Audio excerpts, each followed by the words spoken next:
ओम नमो भगवते वासुदेवाय। ओम नमो भगवते वासुदेवाय। ओम नमो भगवते वासुदेवाय। नारायणं नमस्कृत्य नरं चैव नरोत्तमं देवीं सरस्वतीं व्यासं ततो जयमुदीरये। नष्टप्रायेषु भद्रेषु नित्यं भागवत सेवया भगवती उत्तम श्लोके भक्तिर्भवति नैष्ठिकी।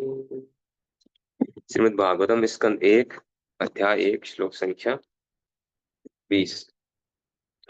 तो पिछले श्लोकों में जैसा कि हम शुरुआत से पढ़ रहे हैं, पहले श्लोक से ऋषि मुनियों ने जो 88,000 ऋषि हैं नैमिषारण्य में, उन्होंने सूत गोस्वामी जी से 6 प्रश्न पूछे ना। 6 प्रश्न पूरे आए नहीं थे तब तक, अ, अभी तक पूरे हुए नहीं है।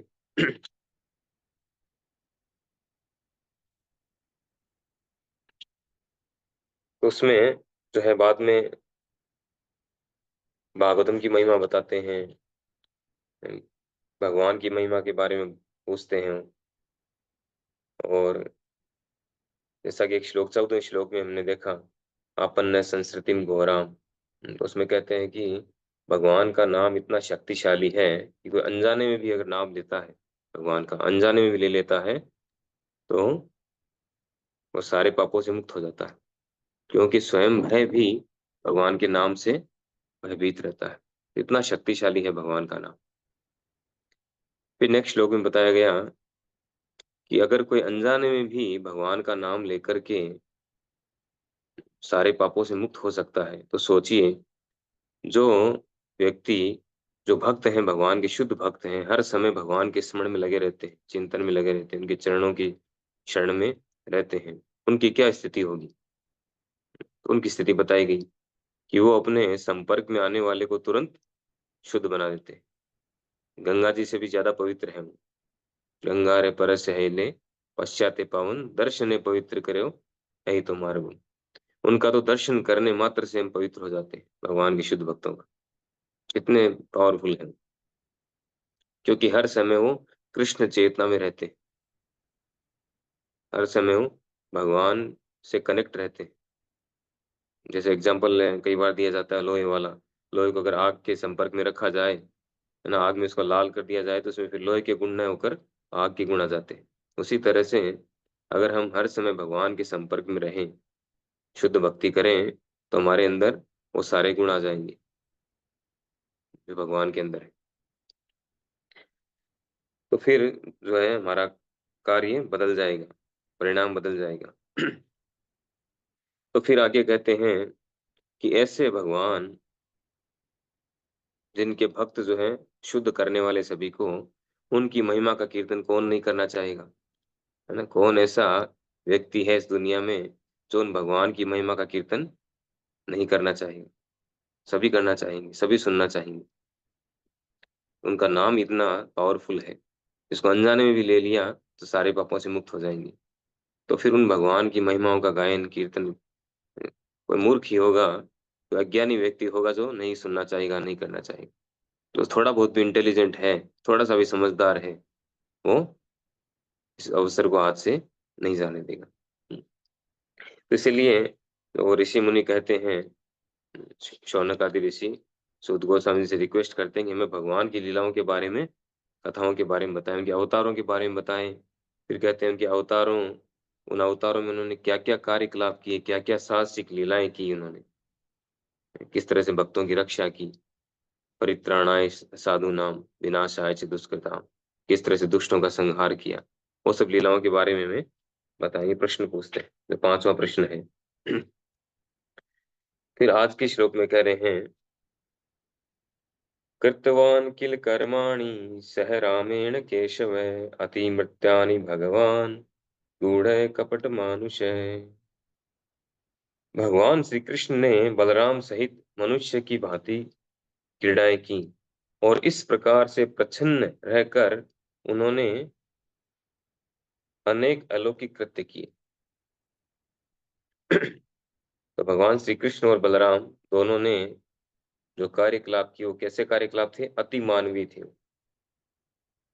यद्यपि वो स्वयं मनुष्य की तरह दिखते थे, एक आम व्यक्ति को मनुष्य की तरह दिखते थे, लेकिन उनके जो कार्यकलाप हैं, वो अति मानवीय थे। किसी के बस का नहीं वैसे कार्यकलाप करना। इसलिए कहते हैं कि गूढ़ है कपट मानुष है। ये सब लीलाएं क्या है? गूढ़ है, बहुत ही रहस्यमयी है। हर कोई व्यक्ति इसको समझ नहीं सकता है। और कपट मानुष है, यानी ऊपर से मनुष्य की तरह दिखते हैं, लेकिन अंदर से वो कुछ और ही है, भगवान है, परम भगवान, परम शक्तिशाली। इसलिए कपट मानुष्य शब्द प्रयोग किया गया है। जैसे कुंती महारानी अपनी प्रार्थना में कहती है, नटो नाट्य धरो यथा, कि आप जो है जैसे एक नाटक जो करने वाला है, वो स्टेज पर नाटक करता है लेकिन वास्तविकता में कुछ और होता है, स्टेज पर आकर के अलग ही प्रदर्शन करता है। उसी तरह से वो भगवान से कहती हैं कि आप यहाँ पर ये सब नाटक कर रहे हैं, लेकिन मैं आपको समझ गई हूँ। शुद्ध भक्त भगवान को समझ सकते हैं, उनकी लीलाओं को समझ सकते हैं। तो भगवान की लीलाएं क्या है?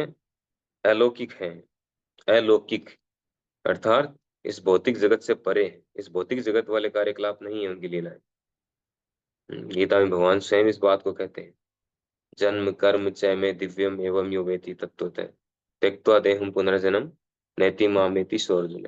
रूपा जिसको कोट करते हैं इस श्लोक के अर्थ को तात्पर्य में, कि भगवान के जन्म तथा कर्म, उनका जन्म लीला, आविर्भाव, प्राकट्य उनका, और उनके कार्यकलाप सभी क्या है? दिव्य है, अलौकिक है।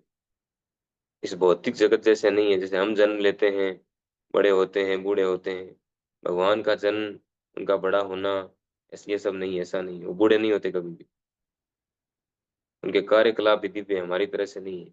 हम जो भी कार्य करते हैं प्रकृति के गुणों के वशीभूत होकर करते हैं, प्रकृति के गुणों के अंडर कंट्रोल में है। जिस गुण के प्रभाव में होते हैं उस गुण के अनुसार हम कार्य करते हैं, लेकिन भगवान के साथ ऐसा नहीं है। भगवान प्रकृति के गुणों को खुद कंट्रोल करने वाले, प्रकृति प्रकृति जो उनके अंडर कंट्रोल में है, मैं दक्षिण प्रकृति। भगवान किसी के अंडर कंट्रोल में नहीं है। तो इसीलिए वो, उनके जो कार्यकलाप हैं वो प्रकृति के गुणों के अंतर्गत नहीं है। कह रहे हैं कि प्रच्छन्न रह करके, हिडन, छुपे हुए, वो छुपे हुए रह करके और अनेक अलौकिक कृत्य करते हैं। तो कुछ एग्जाम्पल प्रभुपाद जी ने यहाँ दी है तात्पर्य में। जैसे कि बताते हैं, सबसे पहले वो क्लियर करते हैं पिक्चर को, कि भगवान पर मानव तथा मानव विकास तथा पशु विकास के सिद्धांत लागू नहीं होते, है ना। जैसे मानव विकास का सिद्धांत क्या है? माता के गर्भ में वीर्य के द्वारा स्थापित होना आत्मा का, फिर जो है धीरे धीरे धीरे धीरे बढ़ना, शरीर बनना, उसके बाद में जन्म होना, जन्म का कष्ट झेलना, जन्म होना। और ये सब किस आधार पे होना?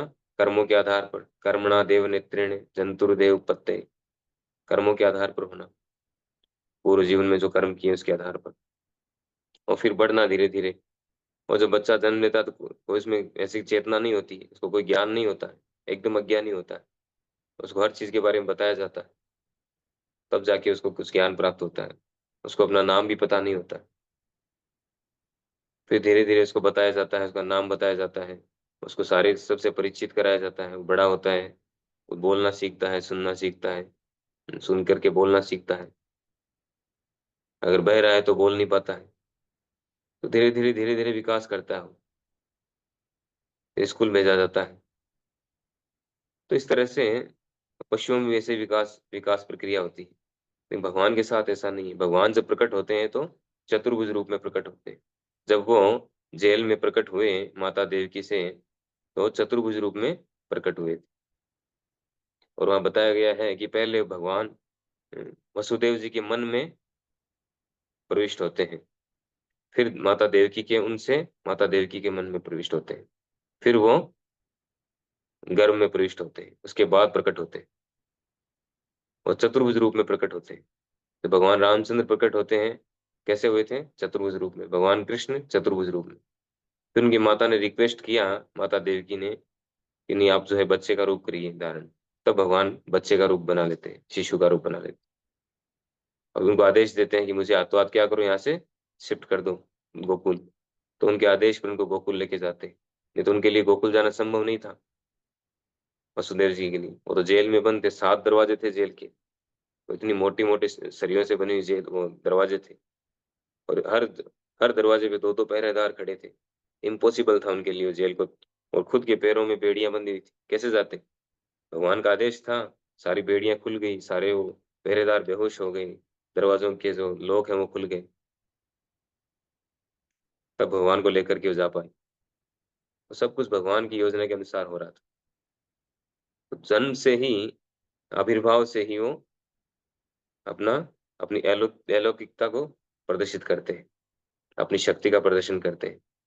फिर देखिए जब वो गोकुल पहुंच जाते हैं, तो जब 6 दिन के होते हैं, तो पूतना मैडम को मारते हैं, है ना, पूतना राक्षसी आती है। वो कैसे मारते हैं? हथियार से थोड़ी मारते हैं। प्रभुपाद जी सेकंड लाइन में कहते हैं कि आजकल विशेष रूप से भारत में इस सिद्धांत का बोलबाला है कि तपस्या तथा आत्म संयम के बल पर मनुष्य ईश्वर बन सकता है। ईश्वर बन जाता है कोई तपस्या करके, योगिक सिद्धियां प्राप्त करके, आत्म संयम करके, और वो ईश्वर बन जाता है, ईश्वर बन सकता है। इस तरह की गलत धारणाएं उस समय बहुत ज्यादा थी जब गुरुपाद जी अमेरिका गए थे। लेकिन ये सब फॉल्स है। ऐसा करके कोई ईश्वर नहीं बन सकता है। ईश्वर तो हमेशा ईश्वर ही होते हैं। वो पहले भी ईश्वर हैं, अभी भी ईश्वर हैं, आगे भी ईश्वर रहेंगे। वो चाहे जन्म लीला करें, चाहे कोई भी लीला करें, वो हर समय ईश्वर रहते हैं। ऐसा नहीं कि जन्म लेकर के वो योग योग सिद्धियां करके, जिम जा करके, बॉडी बॉडी बना करके, कुछ खा पी के और ईश्वर बन जाएंगे, या तपस्या करके ईश्वर बन जाए। ऐसा नहीं है, ऐसा हम कहीं भी नहीं देखते शास्त्रों में, भगवान की लीलाओं। जब 6 दिन के थे भगवान, तो उन्होंने पूतना का वध कर दिया था, वो भी केवल किस करके। तो कर सकता है ऐसा? एक ठोकर मार करके शक्टासुर को, इतने बड़े जो वो शकट था, क्या बोलते हैं उसको, ठेला जो था ना, छकड़ा। ठेला, छकड़ा प्रभु जी, छकड़ा। छकड़ा छकड़ा, छकड़े को उड़ा दिया था। उसके ऊपर वो असुर बैठा था, शकट असुर, उसको मार दिया था। सीधा जाके पानी के अंदर गिरा था, वो जाते ही मर गया। जब 7 वर्ष के थे, तब गोवर्धन पर्वत उठा लिया था, और 7 दिन तक उसको उठाए रखा। अभी जो गोवर्धन पर्वत हम देखते हैं, परिक्रमा करते हैं, तो छोटा हो गया काफी, वो नीचे जाता जा रहा है जमीन में। लेकिन वो बहुत बड़ा था उस समय, उसका जो व्यास है बहुत बड़ा था। उसको 7 दिन तक उठाए रखा भगवान ने, नाखून के बल पर। तो वो सब शक्तियां भगवान ने को जिम जा करके नहीं ली थी, या योग करके नहीं नहीं लिया था, अर्जित नहीं किया था। तो भगवान है, चाहे अपनी माता की गोद में रहें, चाहे कुछ भी करें, असुरों का संहार करें, कुछ भी करें, हर समय भगवान रहते हैं। तो इस तरह की लीलाएं भगवान करते हैं। और करने के बाद भी जो है, सबसे बड़ी बात क्या थी? ये सब लीलाएं जो वो करते थे, असुरों का वध करते थे, तब भी जो ब्रजवासी हैं, वो सब भगवान को भगवान की तरह ट्रीट नहीं करते थे। वो ये कहते थे कि श्री कृष्ण, कृष्ण जो है तो हमारा लल्ला है, भगवान विष्णु इसकी रक्षा कर रहे हैं, भगवान विष्णु ने बचा लिया है। सामने सामने सब कुछ हो रहा है, फिर भी कितना प्रेम था उनका, प्रगाढ़ प्रेम। भगवान की जो अंतरंगा शक्ति है, योग माया शक्ति, वो उनको ये सब देखने नहीं देती थी, गोकुलवासियों। तो इस तरह से भगवान मनुष्य रूप में आकर के और ये सब लीलाएं करते हैं, गूढ़ लीलाएं करते हैं।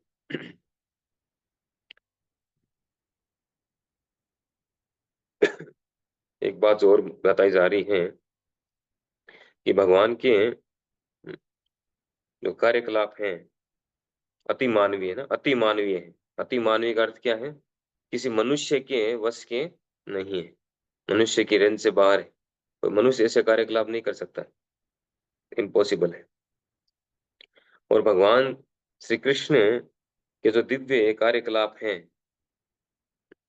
प्रकृति है उनकी, तो भागवतम के 9 स्कंद जो हैं, पहले से लेकर 9 स्कंद, उनमें 9 स्कंदों में इसका वर्णन हुआ है। और 10वें स्कंद में उनकी लीलाएं हैं, जो सारी इनकी लीलाएं हैं, वो 10वें स्कंद में दी गई है।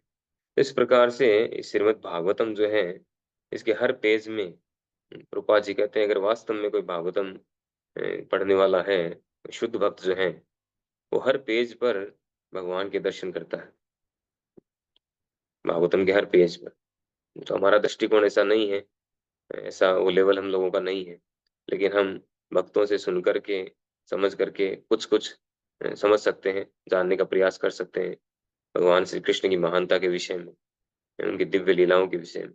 और धीरे धीरे जब ये हम सुनते जाएंगे कंटिन्यूसली, तो हो सकता है इस तरह हम भी प्राप्त कर लें ऐसा, भक्तों की कृपा से, कि हम भगवान के इन दिव्य कार्यकलापों को जान पाए, समझ पाए। क्योंकि एकमात्र इनको जान पाने से ही, प्रभुपाद जी यहाँ तात्पर्य में बताते हैं कि केवल भगवान श्री कृष्ण की लीलाओं को, उनके कार्यकलापों को, उनके जन्म आविर्भाव को जान लेना ही काफी है इस जन्म मृत्यु के चक्कर से मुक्त होने के लिए, इस भवबंधन से मुक्त होने के लिए इतना जानना ही काफी है, इसको समझना ही काफी है। अगर हम इसको समझ जाते हैं, जानना समझने में अंतर है ना, जानते तो सभी हैं लेकिन समझते नहीं है।